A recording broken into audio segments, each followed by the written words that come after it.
In this short video, let's quickly talk about inverse head and shoulder. This is our inverse head and shoulder. Now, anytime this pattern falls or anywhere it forms, either mostly on the weekly time frame, on the monthly time frame, or on the daily time frame. These are the time frame that are suitable for inverse head and shoulder.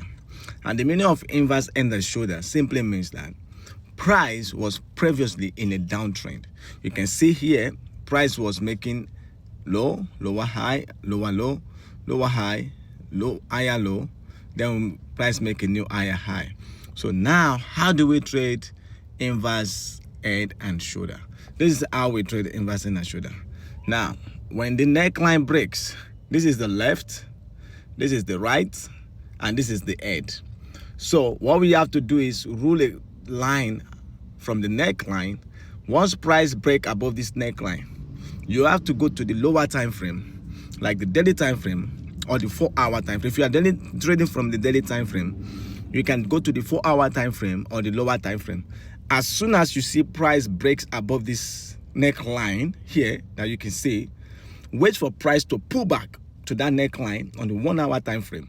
Once you see that, you don't jump into the trade quickly.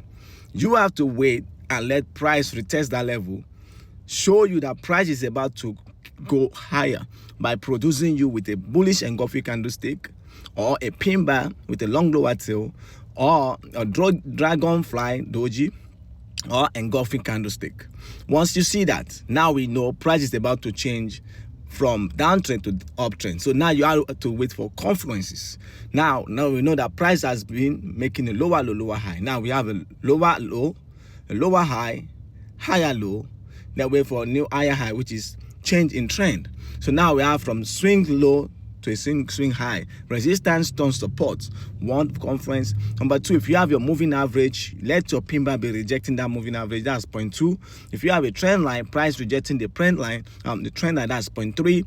Then another confluence you want to use is Fibonacci retracement, 60%, 68% or 50% Fibonacci retracement level.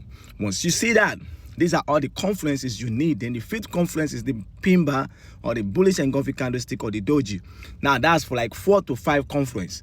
All you have to do is place your trade, put your stop loss below the pin bar candlestick. Then your profit is going to be the measurement from the head to the neck, and that will be probably the next resistance level. That's how you trade the inverse head and shoulder profitably.